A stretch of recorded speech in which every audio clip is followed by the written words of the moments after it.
మిజోరాం ప్రజల దశాబ్దాల నాటి కళ ఇన్నాళ్లకు సాకారమైంది. తమ ప్రాంతానికి రైలు ఏర్పాటు చేయాలన్న వారి కోరిక నెరవేరింది. ఈశాన్య రాష్ట్రాల అభివృద్ధి కోసం రైల్వే లైన్ నిర్మించాలన్న ప్రధాని మోదీ సంకల్పంతో అసాధ్యం సుసాధ్యమైంది. మిజోరాం రాజధాని ఐజ్వాల్ వరకు కొండలు, లోయలను అనుసంధానిస్తూ భారీ రైల్వే లైన్లు రైల్వే శాఖ నిర్వహించింది. ఇక అధునాతన టెక్నాలజీతో నిర్మించినటువంటి ఈ సరికొత్త రైల్వే లైన్ను కూడా ఈ నెల 13న ప్రధాని జెండా ఊపి జాతికి అంకితం ఇవ్వనున్నారు. ఏకంగా 8,000 కోట్లకు పైగా నిధులు వెచ్చించి 51 కిలోమీటర్లకు పైగా ఈ రైల్వే ట్రైన్ను కూడా నిర్మించారు.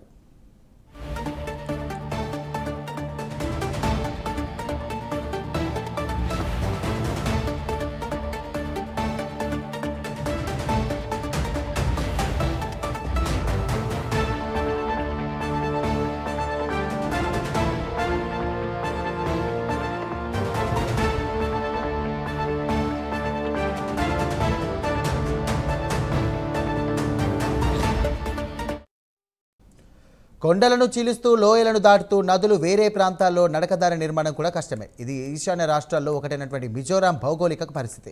ఆ రాష్ట్ర రాజధాని నగరమైనటువంటి ఐజోల్లో భారీ భవనాలు కూడా చాలని స్థలంలో ఇక కొండలు అంచుల్లో కొంతమేర అగాధంలోకి వేలాడుతున్నట్టుగా పిల్లర్లపై నిర్మించి ఉంటాయి. ఇక నడకదారి నిర్మాణం కూడా కష్టంగా ఉన్నటువంటి ఈ ప్రాంతంలో ఇప్పుడు దాదాపు 52 కిలోమీటర్ల మేర రైల్వే లైన్ నిర్మితమైంది. 11 ఏళ్ల కఠోర శ్రమతో ఇంజనీర్లు అద్భుతాన్ని చేసి చూపారు. ప్రపంచంలోనే అతి కష్టమైనటువంటి రైల్వే ప్రాజెక్టులో ఒకటిగా ఇప్పుడుంది, రికార్డులోకి ఎక్కింది.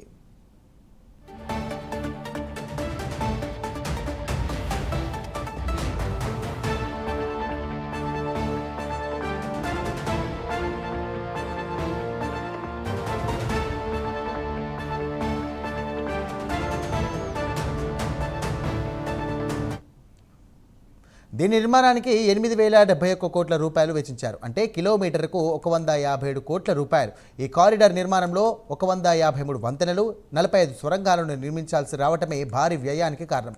ఒకదానిని ఆనుకొని ఒకటిగా ఉన్నటువంటి ఈ ప్రాంతంలో భారీ కొండలుంటాయి.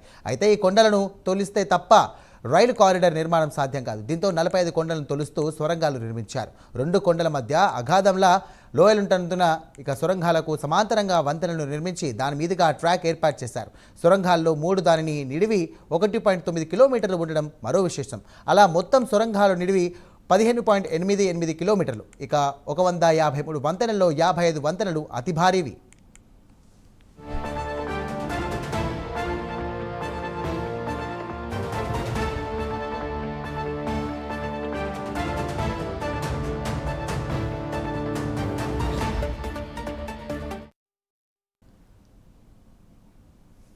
దేశంలోనే 7 ఈశాన్య రాష్ట్రాల్లో సిక్కింలో అసలు రైల్వే లైనే లేదు. 6 రాష్ట్రాల్లో పాక్షికంగా ఉన్నప్పటికీ మిజోరాం, మేఘాలయ, మణిపూర్, నాగాలాండ్ రాజధానులకు రైల్వే కనెక్టివిటీ లేదు. ఇంతకాలం తర్వాత మిజోరాం రాజధాని ఐజ్వాల్కు ఆ భాగ్యం దక్కబోతోంది.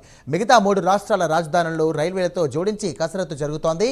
ఐజ్వాల్కు 20 కిలోమీటర్ల దూరంలో ఉన్నటువంటి సాయిరాంగ్ స్టేషన్ నుంచి ఇక 4 రైళ్లు నడవనున్నాయి.